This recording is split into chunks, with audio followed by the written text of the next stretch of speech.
Tonight, political shocker, the big GOP win and the potential warning sign for Democrats. Republican and political newcomer Glenn Youngkin winning Virginia's closely watched race for governor. Democrat Terry McAuliffe acknowledging he came up short in a state that President Biden won by double digits just last year. In New Jersey, Democrats also stunned by the governor's race there. President Biden before the cameras today are Kristen Welker pressing him on those results. Also tonight, the vaccine rollout for kids as young as 5.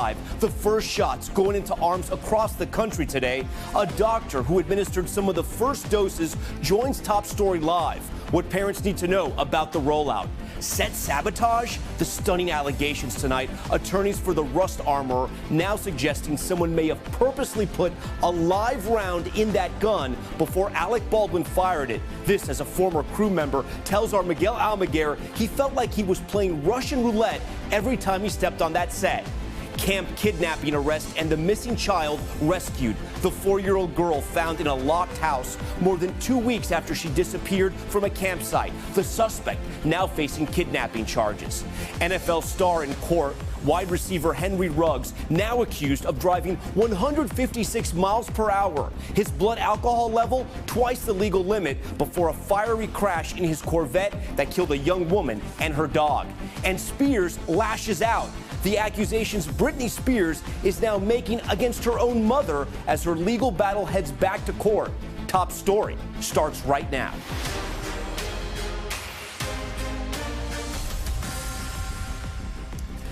And good evening, I'm Tom Llamas. We begin Top Story tonight with that high-profile governor's race in Virginia. Businessman turned politician Glenn Youngkin beating Democrat and former governor Terry McAuliffe, flipping control of a state that President Biden won by 10 points just a year ago. Youngkin's also the first Republican to win a statewide race in Virginia in 12 years. McAuliffe formally conceding this morning. He congratulated Youngkin in a statement, but added, quote, "We came up short." In another stunner for Democrats, incumbent New Jersey Governor Phil Murphy neck and neck with his Republican challenger. President Biden also winning that state by double digits in 2020. The president back in Washington today acknowledging the results, but saying he thinks Democrats should have passed his sweeping spending bill before Election Day. The election's a potential warning shot for Democrats ahead of next year's midterms as they try to hold on to razor-thin margins in Congress. NBC's Kristen Welker leads us off tonight. Tonight, President Biden responding to that urgent wake-up call for Democrats. Republican businessman Glenn Youngkin's stunning win in the Virginia governor's race over Democrat Terry McAuliffe. How much responsibility do you take for the dismal results in Virginia? I was talking to Terry to congratulate him today. He got 600,000 more votes than any Democrat ever has gotten. Just yesterday, Mr. Biden had predicted a McAuliffe victory. We're going to win. Tonight, the blame game among Democrats beginning, some pointing to the failure to pass President Biden's multi-trillion-dollar spending plans. Democrats control both houses, and they have to act like they have to be disciplined, have to give results. We pressed the president. And do you think that Terry McAuliffe would have won if your agenda had passed before Election Day? I think we should have passed before Election Day, but I'm not sure that I would be able to have changed the number of very conservative folks who turned out in the red districts who were Trump voters, but maybe. All righty, Virginia, we won this thing! Youngkin's win widely viewed as a rebuke of Mr. Biden in a state the president won just a year ago by 10 points. But in exit polls, 54% of Virginians now saying they disapprove of Mr. Biden's performance. Voters' top issue, the economy. Youngkin also galvanizing support with culture war issues over education, while McAuliffe tried repeatedly to link Youngkin to former President Trump. I've beaten Trump twice in Virginia. Tomorrow we go 3-0. That strategy failed, with Youngkin keeping his distance, never appearing with the former president. And in New Jersey, another blow to Democrats. In a deep blue state, President Biden won by 16 points. The governor's race still too close to call. Tonight, Republicans emboldened, hoping to take back Congress next year. If you're a Democrat and President Biden won your seat by 16 points, you're in a competitive race next year. You are no longer safe. All right, Kristen Welker joins us now live from the White House. Kristen, the autopsy of the Virginia race has already begun.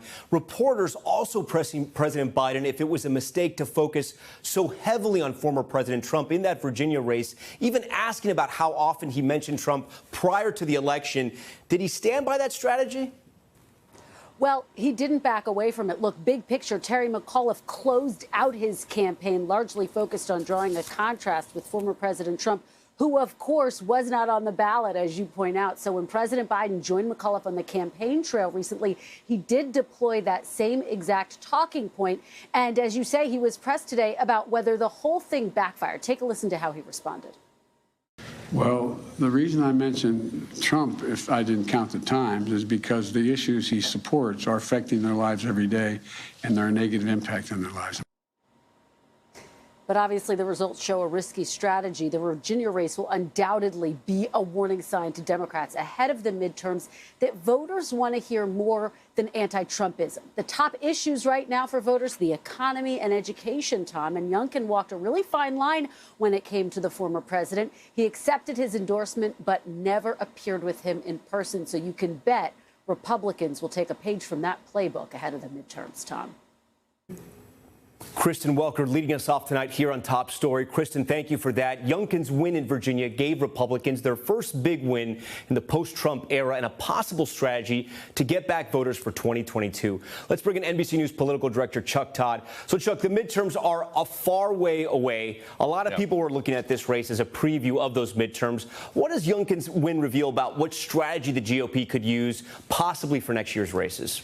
Well, look, I'm still skeptical that what Youngkin pulled off is totally replicatable. But that doesn't mean Republicans don't believe it will be. And so here's what they think they learned from Youngkin. Number one, supercharge the Trump base without having to talk to the Trump base. In this case, Democrats did it. They did it in some other ways. So the base, I mean, it was a huge turnout in the rural parts of Virginia that sort of overwhelmed, because it was a pretty high turnout overall, but it was rural turnout looked like a presidential level turnout. And then chip away at the suburbs and try to talk about education as a way back into the suburbs. Look, the Republicans basically lost the suburbs over the last two election cycles thanks to Donald Trump. Well, suddenly his name being off the ballot, right? The real question was, will his voters come out? Well, his voters did come out, all right? But will his voters coming out scare the middle? In this case, it turns out, other than in Northern Virginia, it did not scare the middle. So I do think Republicans are going to try a very similar strategy, focus heavily on this idea of we're on the side of parents, right? Make that a centerpiece. If you want to, if parents is code for critical race theory for you, great. If parents is code for school choice, great. If parents is code for mask mandates, whatever. They're not going to be specific. They're going to be general. And I do think that's going to be the playbook they try to replicate. But again, Youngkin, he didn't get caught in a real primary. He didn't have to do some things that other Republicans have to do. So I don't know how replicatable it is, but they will try. No doubt those consultants will be picking apart this race. I do want to talk to you about turnout. You just mentioned that as well. This is an off year, but the turnout was still pretty strong, even on Election Day as well. I think we have over 3.2 million Virginians who cast their ballots. What lessons can both parties, you think, learn about what happened in Virginia with the turnout? Tom, I'll make a confession here. If you told me before Election Day it was going to be 3.2 million in Virginia, I would have said, well, McAuliffe's going to win. Those numbers, that's just not going to work for Youngkin. And yet Youngkin won. Look, I think what we learned is this. In the same way in 2017 and 2018, when Democratic voters just came out in droves to essentially vote against Trump, we're seeing that similar response in the Republican base, who were just anxious to vote out Democrats. That's why they went to the polls. So I think Democrats have to prepare for a Republican base that's going to be supercharged and show up. So Democrats have to figure out how to energize theirs. Look, while Northern Virginia did show up for Terry McAuliffe, African Americans did not, younger voters did not. How they're going to excite those two groups, I think, is the real challenge for Democrats in the next year. And I don't think they know exactly how to do it at this moment. NBC News political director Chuck Todd for us tonight. Chuck, we thank you for that. Now to the other major headline tonight. Children across the country lining up to get vaccinated after the CDC granted approval for Pfizer's COVID vaccine for kids 5 to 11. Millions of American children are now eligible. NBC's Tom Costello has more on this rollout. Just minutes after the CDC approved the Pfizer children's vaccine last night, kids were rolling up their sleeves. I can be back to normal in my classroom. With doses arriving by the hour, hospitals and clinics nationwide are today in full vaccination mode. At Children's National Hospital in D.C., 8-year-old Carter Giglio with type 1 diabetes was among the first at-risk kids to get the shot, with therapy dog Barney by his side. Big breath out. Done. Well done. Good job. Since day one of the pandemic, his parents have limited his exposure to other kids. We do everything we can to protect our kids, but it's been 600 long days, and things can start to come back to normal. In Houston, Texas Children's Hospital, working through more than 36,000 appointments to vaccinate 5 to 11-year-olds. It kind of hurted, I guess. Cameron Emanuel with her mom, Sonja. Our whole family has been fully vaccinated, and so she was the last one that had not been. But a recent Kaiser family study found most parents won't immediately get their kids vaccinated, many concerned about potentially unknown side effects. I let them get vaccinated for all the other things, but this I just don't trust. But today, the CDC director, herself a mother, insisted this vaccine is among the most thoroughly reviewed ever. We have thoroughly reviewed all of the available safety, immunogenicity, and efficacy data before recommending this vaccine for your child. Back in Washington, how do you feel? Halfway vaccinated. 8-year-old Carter already looking forward to his second dose. Tom Costello, NBC News, Washington. All right, for more on this latest phase of the vaccine rollout, we want to bring in Dr. Diane Hess. She's the medical director of Gramercy Pediatrics in New York City. She is so busy today giving out vaccines to kids that she had to Skype us from her office, and she still has vaccines to give out. So, Doctor, we're not going to take too much of your time today, but I do want to ask you, what has patient traffic been like today? It is a bus station. So this afternoon, we got the vaccine at 10 in the morning in order to set everything up. We started giving the vaccine at 3. We've had about 40 kids come in and out. We have my phone. I had to just turn off Do Not Disturb because it's blowing up. Everybody wants the vaccine and they want it fast. So we have about 6 vaccines left to give to finish that vial for tonight. So people are calling their friends who are here. Now all the friends are calling their friends. What's amazing about New York City is a massive amount of parents who want the vaccine. And it's really exciting for me. And it was really emotional. Some of the mothers were really crying in the office today. They were very emotional. So just so we can take this step by step, as a pediatrician, someone who's giving out the vaccine and running out, if you will, what are the best tips for getting a child an appointment to get the shot? So there's plenty of vaccine. It's about the distribution. So in New York City, it was actually quite hard to get the vaccine. So a lot of doctors actually gave up because the amount of paperwork and forms we had to do was really a barrier. But all the pharmacies are going to get it. And now I'm hearing that the local elementary schools are going to be administering it on Monday. I know that pharmacies like big box pharmacies are starting to give it next week. I am going to have a clinic all day on Saturday to give it. And they say that we can reorder it pretty easily. So I ordered 500 vaccines, 300 arrived today, and they're all booked already. I mean, people are booking them nonstop. And are you just telling parents just to try to call? Is that the best way? Just call. We've accommodated everybody who's wanted it today. We have a few more openings tomorrow, and Saturday's pretty filled up. But, the Department of Health said when we need more vaccine, they're going to send more. So I'm keeping my fingers crossed. I mean, we got it today at 10 o'clock in the morning, which I didn't believe would happen. Doctor, what are you telling your young patients and their parents about, what they should expect after they receive the vaccine? Similar side effects to what adults had: sore arm, some fever, achiness, some sleepiness. I can tell you from the adolescents, definitely fatigue and sleepiness was a big symptom, but it's nothing too alarming, and we expect it. And they can give, acetaminophen or ibuprofen, and they'll be able to go back to school very shortly. And hopefully they'll even go to school tomorrow if they don't have many side effects. The dose is very small, so I'm hoping that they'll be okay. So tonight here on Top Story, you're talking to viewers all across the country, to parents really all across the country. What would you tell them if they're a little bit apprehensive about putting the vaccine in their child? I would say, first, I love the American Academy of Pediatrics website. They have amazing videos. If you type in AAP and COVID, there are great little videos that you can watch with your family. They explain the science behind the vaccine and how it was not rushed. They dispel a lot of the myths and the noise that is out there about misinformation.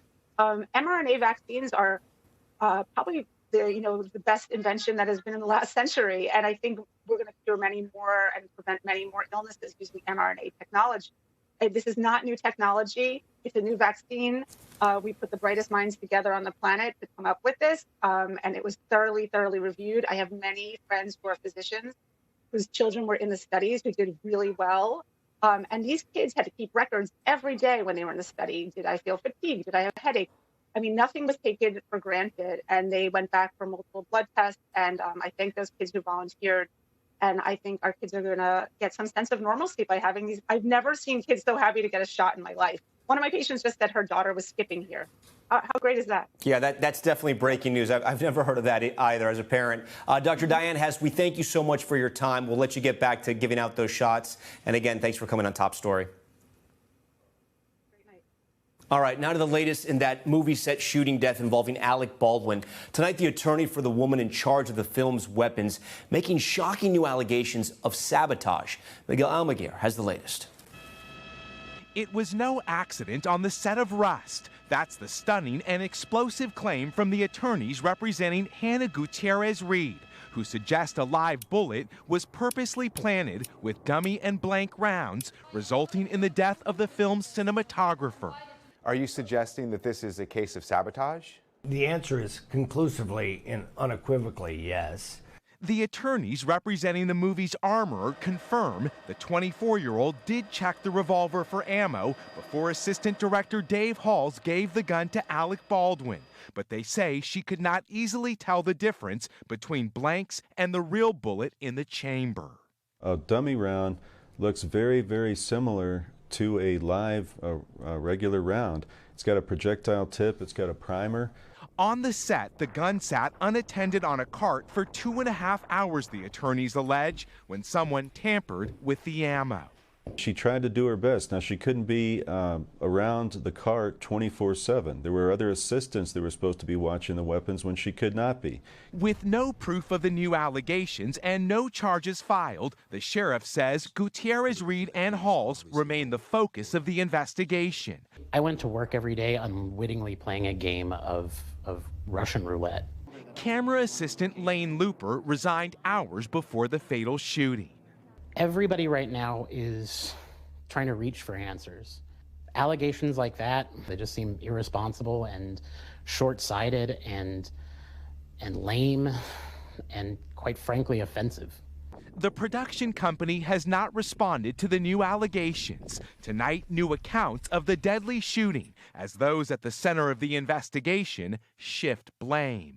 Sheriff says it could be weeks, even months, for them to complete their investigation, citing the complexity of the case, including the amount of witnesses that need to be interviewed and the sheer amount of ammo that's been recovered. So, Tom, this case may be far from closed. Back to you. Yeah, and a lot of new questions tonight. Miguel, thank you for that. So for more legal analysis on this, let's bring in one of our top story regulars, attorney Angela Senadella, for more. Angela, thanks so much for joining us live. So I wanted to ask you about the armorer's attorney there. They're making a huge claim. Talk to me about this as a sort of a legal strategy, but also a PR strategy. Look, it's definitely a deflection strategy, but to me it hints at total desperation. I think what's more normal is to do what Hall's attorney did, which is go on national television, the assistant director, and say, look, my client didn't do it. But here these lawyers went on national TV and actually lobbed accusations at a very short list of people when they have no proof whatsoever. Why do you think they did that? In order to deflect and divert away from the armorer, who clearly has some level of responsibility here, and the entire spotlight of the country is on her. And we learned about some lapses in judgment today about the armorer, even from her own attorneys. Yes, we did. And it's a funny thing when your attorneys don't actually help you but can hurt you. But I think that what they were trying to do here is to show different levels of negligence. So there was some negligence involved. The question was her negligence civil or was it criminal, a higher standard? And the Santa Fe DA actually on this very show defined criminal negligence as willful disregard. And if there was really someone who sabotaged the set by putting live bullets in where dummy rounds should have been, that's criminal. All right, Angela Stenadella, we always thank you for your legal analysis. And a reminder, you can always find Angela on TikTok at The Lawyer Angela. All right, now we transition to another story, Minneapolis, where voters there participated in the first city election since George Floyd's murder. After a nationwide push for police reform and change, the city voted. Shaq Brewster has those details. Tonight in Minneapolis, celebrations. Tonight is a really good night. And disappointment. We need to go harder next time, and we need to just continue to fight. In the first city election after George Floyd's murder, voters rejected the ballot measure that sought to restructure policing. The question asked voters if the city's charter should be amended to eliminate the police department and replace it with a broader Department of Public Safety. Advocates who spent months collecting more than 20,000 signatures to get the question to voters, seeing progress in defeat. We asked Minneapolis residents to imagine something different, even though that might be scary and it might be hard, and 60,000 Minneapolis residents said yes. If we become deflated and if we don't look at the nuance of what's happening in this moment, it will. So it's up to us. Opponents said the amendment was a step toward defunding the police, saying it wasn't necessary or helpful for true reform. One of those opponents, Mayor Jacob Fry, who was reelected. We're sending a message that real and serious government and true change in our society is not about a hashtag or a slogan. Cynthia Brown has lived in Minneapolis for 35 years. Although she helped collect signatures to get the question on the ballot, she was undecided up to the last moment. I was going back and forth with my pen, trying to decide which way I was going to vote. Voters rejecting the amendment, but many still calling for change. I still feel strongly reform the police department, not get rid of the police department. Shaq Brewster joins us now from Minneapolis. This vote was closely watched and did make national headlines, but was the outcome a surprise to the people of Minneapolis?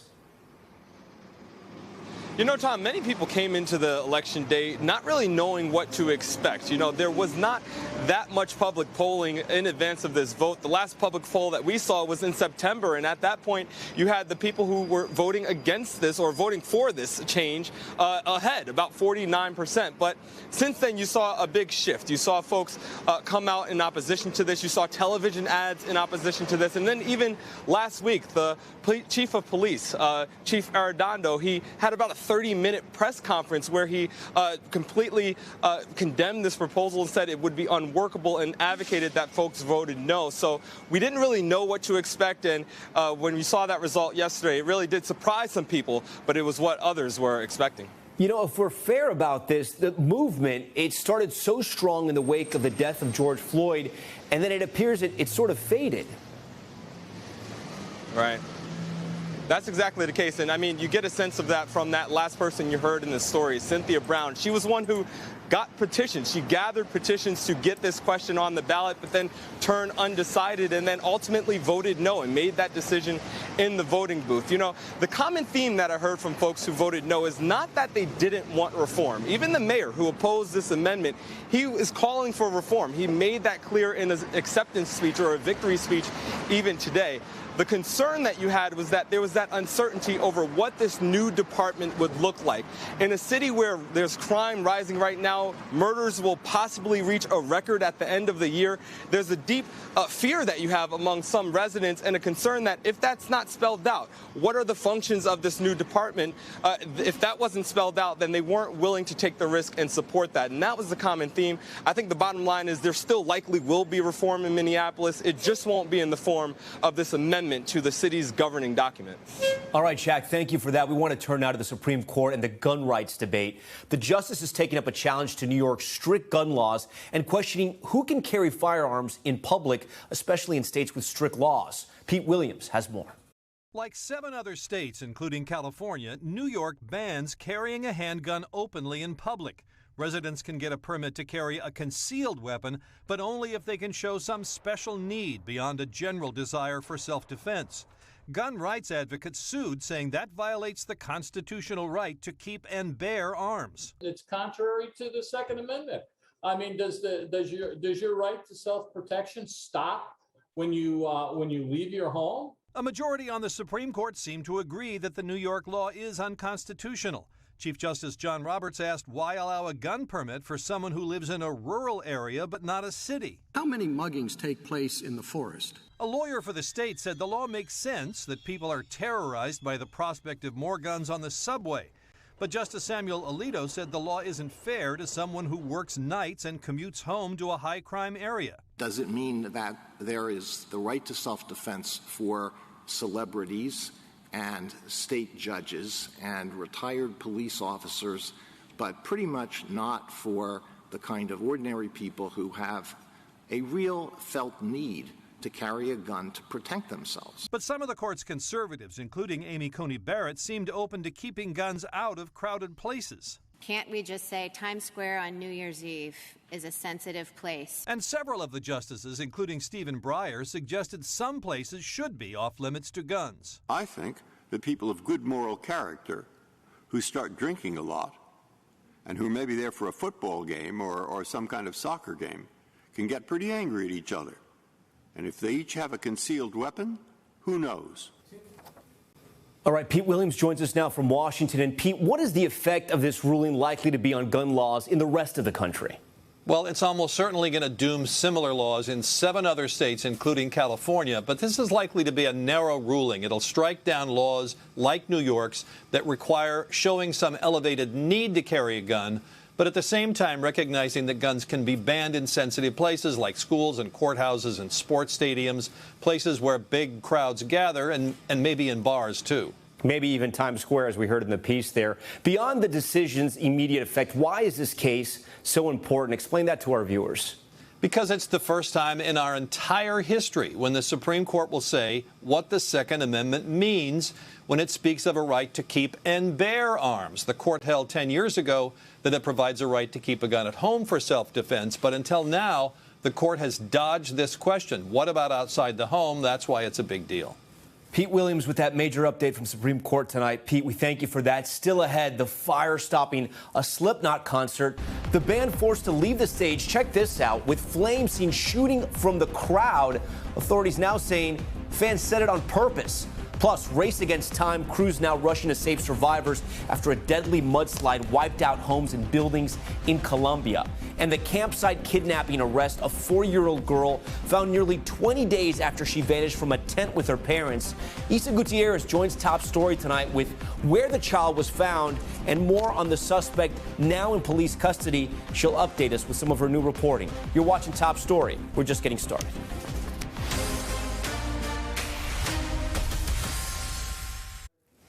All right, back now in Top Story. It's every parent's worst nightmare. A 4-year-old, Cleo Smith, disappearing from her family's campsite more than 2 weeks ago. Today, she was reunited with him. NBC's Isa Gutierrez has a story on what happened. An amazing discovery. Video showing a 4-year-old rescued after 18 days missing. Are you okay? We're going to take you to see your mummy and daddy, okay? Is that good? It was a joyous night in Australia after the search for the girl, Cleo Smith, gripped the nation. Police say she was found inside a locked house in her hometown in Western Australia, almost 50 miles from where she was abducted. They broke in at 1 a.m. Wednesday. They found little Cleo in one of those rooms. One of the officers picked her up into his arms and asked her, "What's your name?" She said, "My name is Cleo." Cleo was reunited with her mom and dad shortly after. They'd been living every parent's worst nightmare. I love you. We miss you. And we want you home. Now her mom posting on Instagram, "Our family is whole again." Meanwhile, police arrested a man in connection to the case. They say the 36-year-old, who's from the same town as the Smiths, is in custody and being questioned by police. His name has not yet been released. Cleo went missing from a campsite in the Australian outback on October 16th. She'd been camping with her family when she disappeared in the middle of the night, along with her sleeping bag. Police determined she'd likely been abducted because she would have been too short to zip the tent back up to the height it was left at. Police were able to find, as they noted, a needle in a haystack. How common is it to find a child safe and sound after so many days missing? Leads really dry up quickly after a few hours and definitely after days. It really is remarkable. Tonight, nothing is more important than this: a smiling Cleo, alive and safe, at a hospital in her hometown. All right, Issa joins us now live on set. So, Issa, the big question is how police actually caught up to the person who kidnapped her. That remains a mystery, but there was a massive dragnet to find her. That's right, Tom. Police say that there were 140 people on this case trying to find Cleo. They went through over 1,000 tips from the public who were really eager to try and help locate her. The state also offered a reward of nearly $750,000 for information that could help lead them to Cleo. Like you said, at this point, we don't know exactly what did lead them to that house that you saw where they did end up finding her. But what we do know tonight, Tom, is that Cleo's town and really the entire country, they're breathing a big collective sigh of relief, knowing that Cleo is at home safe with her family. Yeah, alive with her parents. All right, Issa, we thank you for that story. When we come back, the new Pentagon warning over China's nuclear program. Plus, NFL star in court, the new allegations against Henry Ruggs, who police say was drunk and going more than 150 miles per hour when he caused a crash that killed a woman and her dog. Stay with us.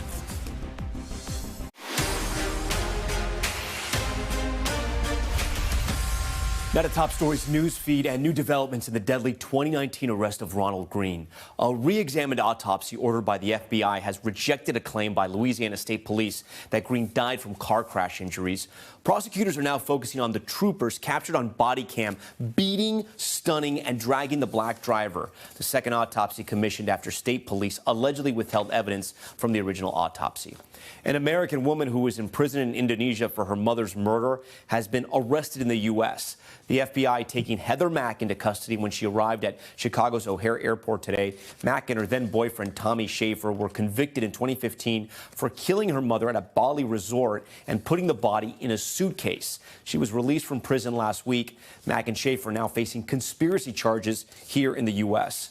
A Slipknot concert in Arizona was briefly stopped after fans started a fire. Check this out. New video shows a massive stack of lawn chairs engulfed in flames at an outdoor venue in Phoenix. The first set mid-show, forcing the band to leave the stage. Firefighters called to the scene. The group eventually returned and finished the show. No injuries were reported there. And Packers QB Aaron Rodgers has tested positive for COVID-19. The team's coach confirming the star quarterback will miss Sunday's game against the Kansas City Chiefs.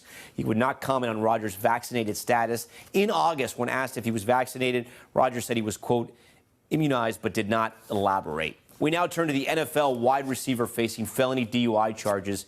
Henry Ruggs appearing in court today, accused of being drunk and going on an excessively high rate of speed when he caused a fatal crash in Las Vegas. He's now out of a job and facing decades behind bars if convicted. Here's Aaron McLaughlin. Tonight, football player Henry Ruggs III wheeled into court to face justice. This is the case of the state of Nevada versus Henry James Ruggs III. The wide receiver fired from the Las Vegas Raiders wearing a neck brace, charged with multiple felony counts, including a DUI and the fatal high-speed crash. The police report on the fiery wreck saying Ruggs was driving at 156 miles per hour, with a blood alcohol level twice Nevada's legal limit, before slamming into another vehicle, killing a woman and her pet. Defendant's vehicle struck the rear of the victim vehicle with such violent force that it ignited the fuel tank. 23-year-old female occupant and her dog died as a result of the fire. The wreckage and cones showing the erratic turns the car made before impact. The judge remarking extreme speed was involved. I cannot recall a speed that high in my career on the bench. Judge Bonaventure rejected the prosecutor's request for $1 million bail. Ruggs' bail set for $150,000 and the highest level of electronic monitoring. He was also ordered to abstain from alcohol and other controlled substances. Prosecutors claiming a gun was found in Ruggs' vehicle. He did not make a plea today. He could face as much as 20 years in prison. If somebody chooses to drive while under the influence and drive in excess of 150 miles an hour, we're going to seek justice. All right, Aaron joins us now live from Los Angeles. So, Aaron, you know, we've spoken so much about Ruggs here, but we're now learning more about the victim. That's right, Tom. According to a police report, the victim has been identified as 23-year-old Tina Tintour. Rescuers could not save her in time. The Las Vegas resident died alongside her dog inside her SUV. Tom. All right, Aaron, we thank you for that new reporting tonight. Turning overseas now, we head to Ethiopia, the country in the throes of a violent civil war. The government now declaring a state of emergency, bracing as rebel troops near the capital city. The declaration coming as a UN investigation finds evidence of war crimes committed by both sides. NBC News foreign correspondent Matt Bradley reports. Tonight, Ethiopia in a state of emergency, torn in two by a crippling civil war, with rebel forces closing in on the capital city. Prime Minister Abiy Ahmed vowing to quash the assault led by the Tigray People's Liberation Front, or TPLF, in a fiery speech today declaring we will bury the enemy with our blood and bones. Under the declaration of emergency, the Prime Minister now has the sweeping authority to draft citizens over the age of 18 into military service and to detain anyone suspected of working with rebel forces. The latest escalation coming as the country marks 1 year of war in northern Ethiopia. Thousands of civilians have been killed and millions more displaced since Abiy sent troops into Tigray last November. The TPLF had ruled Ethiopia for nearly 30 years until Abiy rose to power, relations rapidly disintegrating since. Government forces launched major aerial assaults on the Tigrayan city of Mekelle last month, killing at least 3 children in one attack. An investigation by the UN in Ethiopia finding atrocities committed by both sides that could amount to war crimes. The joint investigation team uncovered numerous violations and abuses, including unlawful killings and extrajudicial executions, torture, sexual and gender-based violence, violations against refugees, and forced displacement of civilians. A staggering 5 million people in the Tigray region are being cut off and are in desperate need of food, according to the World Food Program. Aid crossing enemy lines, now a target for attacks.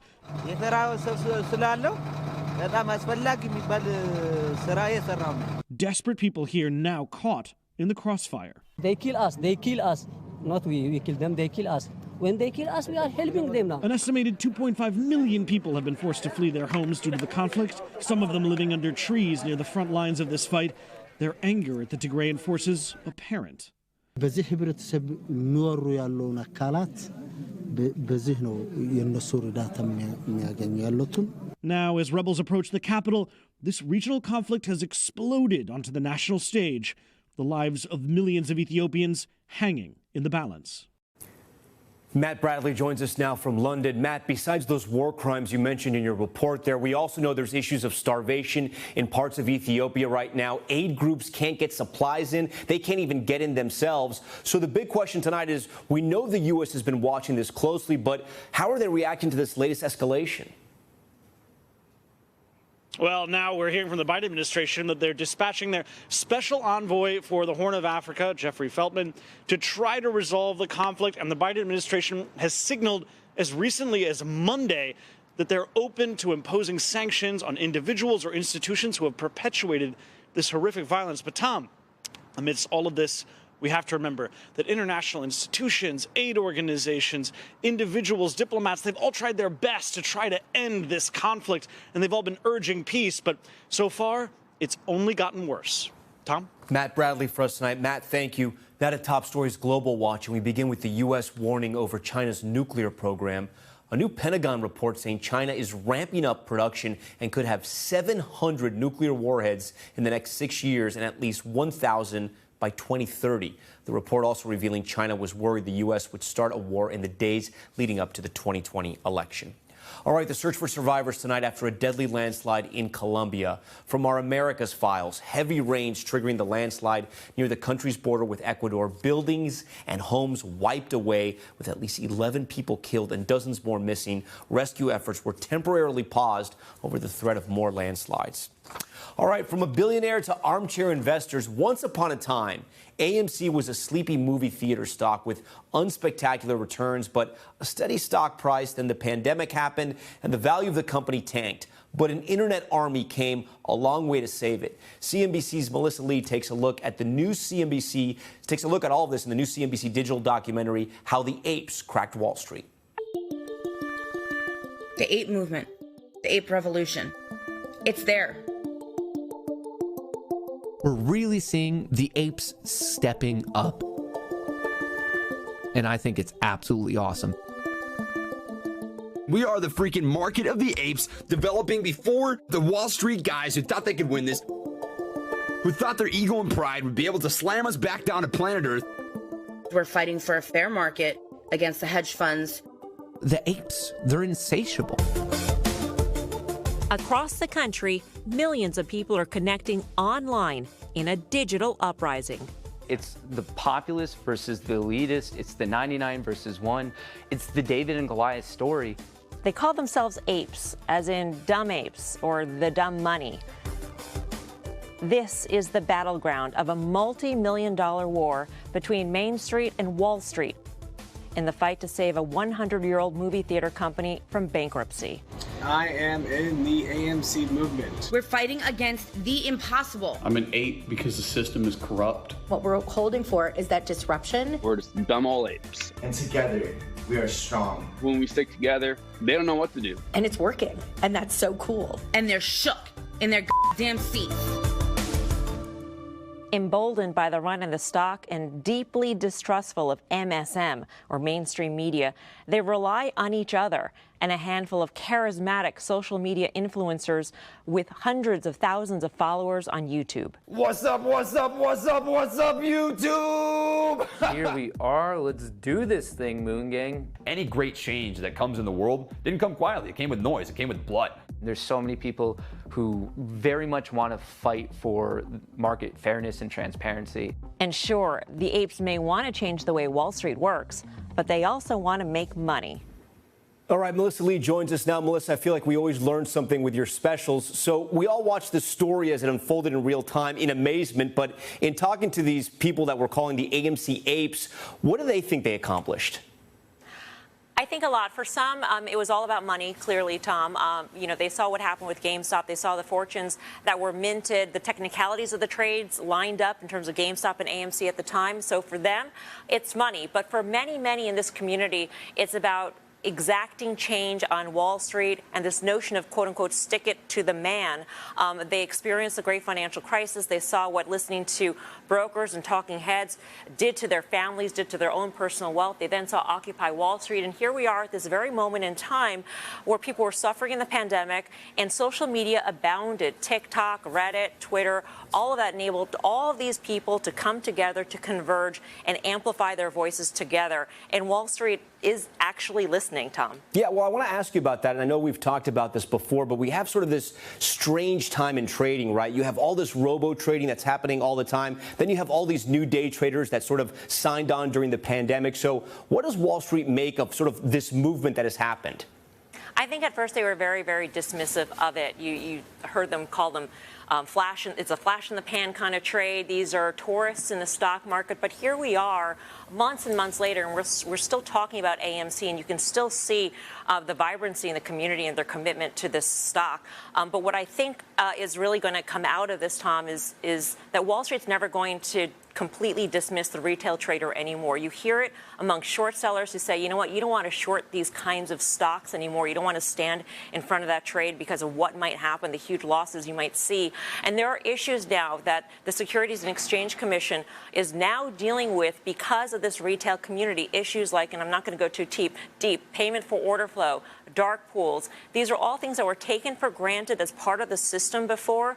And retail traders are saying, no, do not do that anymore. We want some answers as to why these things exist and why institutions are benefiting from them. So people are listening to them at this point.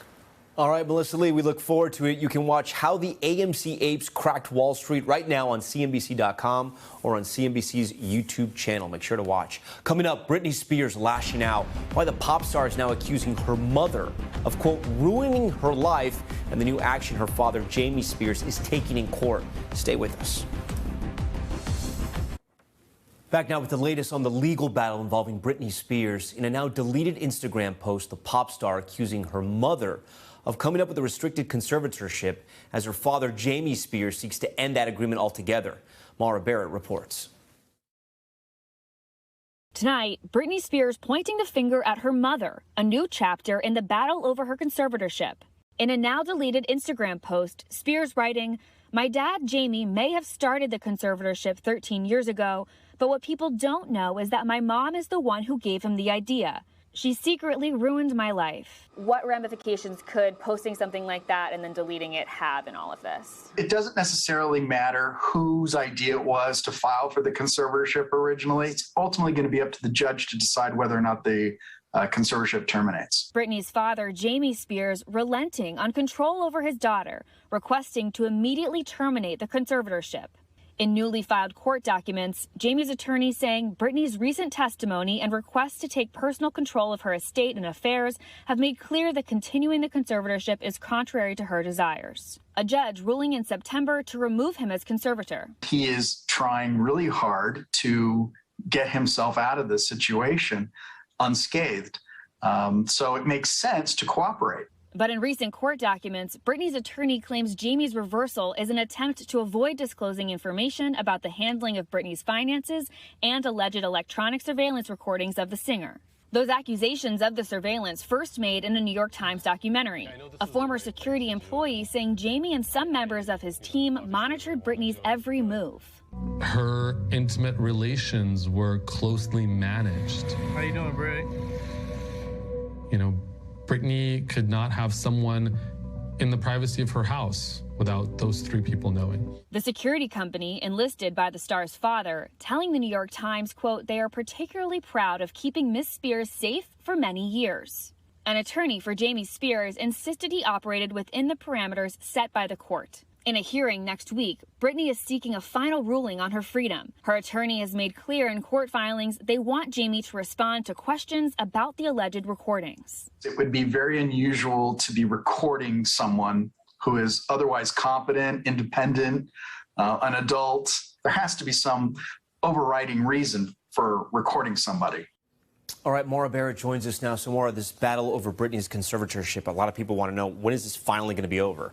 Well, the hearings have seemingly dragged on for a while, right? But lawyers tell me that this is typical for due process. The final hearing set for next week, potentially, it could be the end of the conservatorship and mean that Britney is officially freed from this legal battle. But the overall timeline could alter depending on if her team decides to hold firm in requesting those recordings from her father. All right, Maura, we thank you for that. Thanks for watching our YouTube channel. Follow today's top stories and breaking news by downloading the NBC News app.